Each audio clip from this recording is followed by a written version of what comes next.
And guess what? The girl that he was supposed to know me, he was telling me that was his cousin. So I'm like, what the freak? Cut the cameras. Dead ass.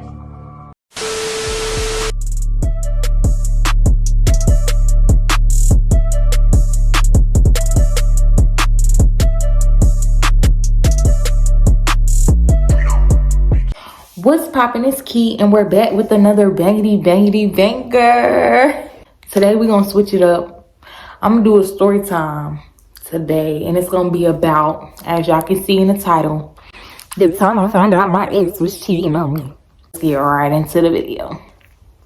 It all started like this. I met him through a friend.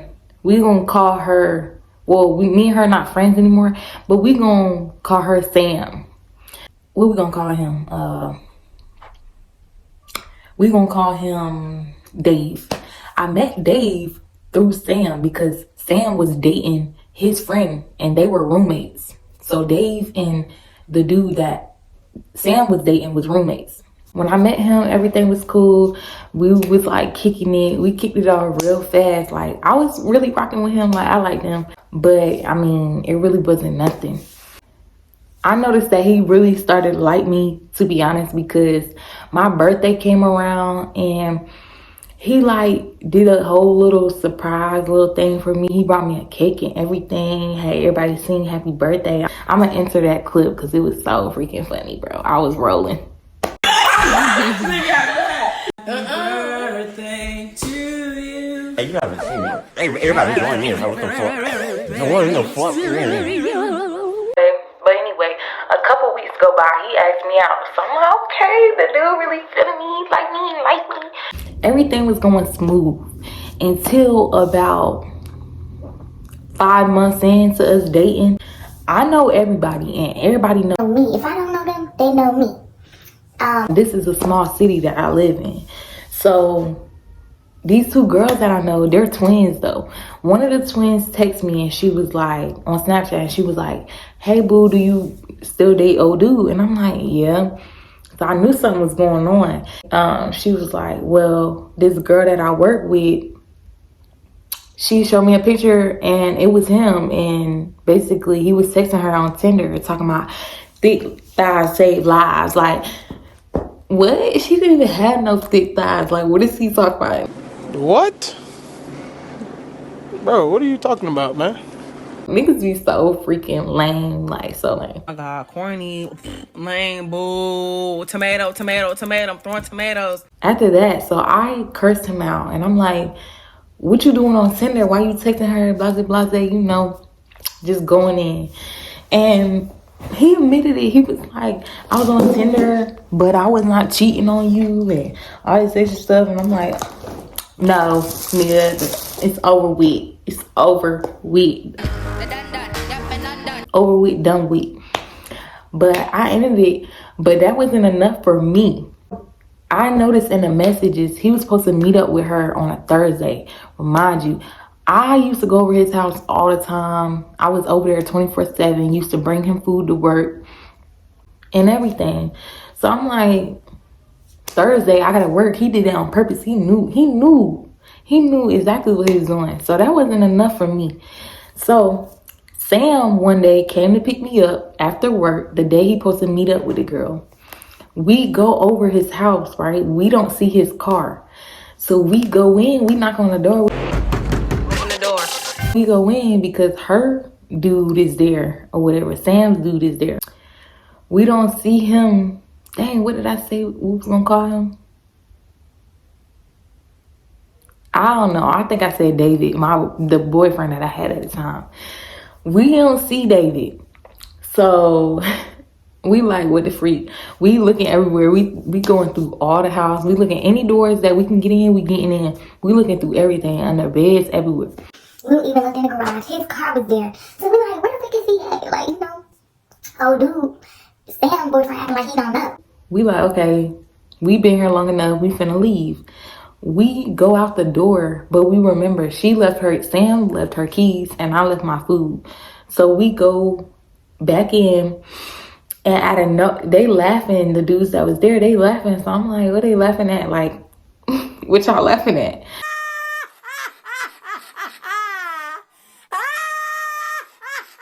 Then out of nowhere, I hear, "You ready to talk now?"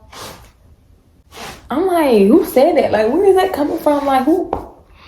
I turn around, here he is standing right there talking about which was my boyfriend David at the time. So I turn around and he's standing right there talking about, "You ready to talk now?" Nah, nigga, I'm ready to fight now. What you talking about? I'm about to show my ass.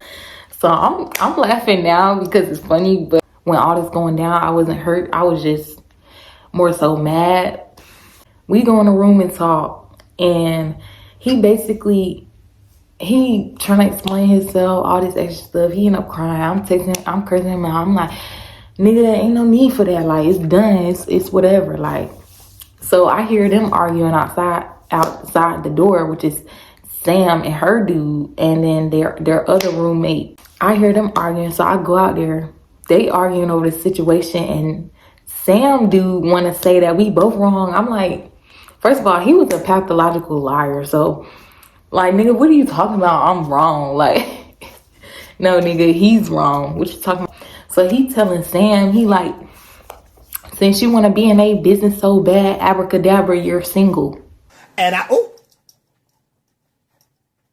When I say I busted out laughing, I was so freaking weak. But I was so weak. But he was like, "You think I'm playing? Check your phone, you blocked."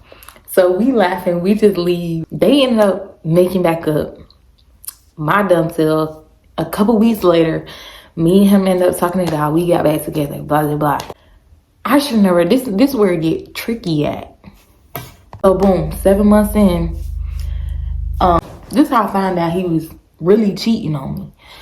Fast forward probably like a month or two. We actually 3 months, because we 8 months in to the relationship or whatever. He go back home on leave, right? He go home. He's there for 2-3 weeks. And the whole time he's barely texting me. He texting me and calling me, but it's it really ain't much. He barely texting me. But I'm like, I ain't gonna worry about it. I'm not gonna stress him, because I know you with his family. You haven't seen his family for a good minute. So, I'm gonna let him enjoy himself. I'm not gonna try to bug him. But if I'm your girlfriend, I want to know, is you okay? All type of stuff like that. You know what I'm saying? Don't change up just because you go home. The whole week he came back, the first week he came back, he was barely talking to me still. So I'm like, what? He acting weird. I'm just about to stop talking to him. He ended up telling me, gonna text me a week later saying, "I think we should not be together no more, because I feel like I can't give you the time and the attention that you deserve." So I'm like, okay, I ain't gonna be pressed about it. But why though? I mean, well, if I ain't complain about, not talking as much, I ain't say nothing to you about it, why are you saying something about it? But it's okay. It's whatever. So I knew something was fishy. Not even a week, probably 3 days later, he posted up with some girl. And guess what? The girl that he was posting up with, he was telling me that was his cousin. So I'm like, what the freak? Cut the cameras. Dead ass. But this time I knew he was lying, because one time she called while we was in a car together, and it popped up on speaker. And he talking about, I said, "Who is that?" He talking about, "That's my sister." Nigga, you just told me that was your cousin, and he was getting on the phone with her, talking regular on speakerphone and everything, and she heard me in the background, and she wasn't saying much. So I'm like, that must be his cousin. But then I found out that was his girlfriend the whole time, and she was in Texas. That's where he was started at, because he's in the military, so that's where he started at, in Texas.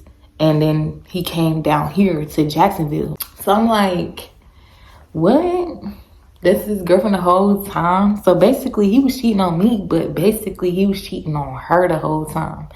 And then after she left, she stayed down here for a week. After she left, he tried to contact me back. No. That's what we not finna do. We not finna do that. You know what I'm saying? We not finna do that. So, I was just heartbroken, because I was like, I don't know if that was the love or what. But then I ended up being dumb because we was still messing around with each other. Like a couple months after that, I started messing back around with him. She ended up breaking his heart. So I'm like, that's what he did because you did me like that. Now look what she did to you. You want to burn her pictures and stuff like that. Like, nigga, I should have got all that stuff he bought me for Valentine's Day and burned all of it. But you know what? I just told him keep it because I left it over at his house. I just told him keep it. And everything I left over there, I said he can throw it away. Like, I don't want no memories of you. Why would I want the stuff that you bought for me for Valentine's Day? Like, what? If it was like, nah, I don't care what it was. Still would have threw it away either way. That's the time, like, I was really being dumb and immature at the time. But now, like, I wouldn't go through that same situation again. You do something once, like, you getting cut off, period. Like, I don't even play like that. Ever since then, I just been chilling. I really haven't talked to nobody seriously. And it took me, like, a whole year, no, like 2 years to get over the situation. Like, I would never go back to him. But at the time, I was so hurt. I didn't want to speak to nobody, like, as far as in talking to anybody, like, in that way. So, like, you couldn't tell me nothing. Like, the regular stuff dudes be trying to pull you with, nah, that ain't gonna slide with me. So, yeah, that's the end of my story. Hope you guys enjoy. And, yeah, peace out. We're on the road to 100, 200 of the occasion. 200 occasion. So we're on the road to 100 subscribers. So make sure you guys like, comment, and subscribe. And thank you so much for watching.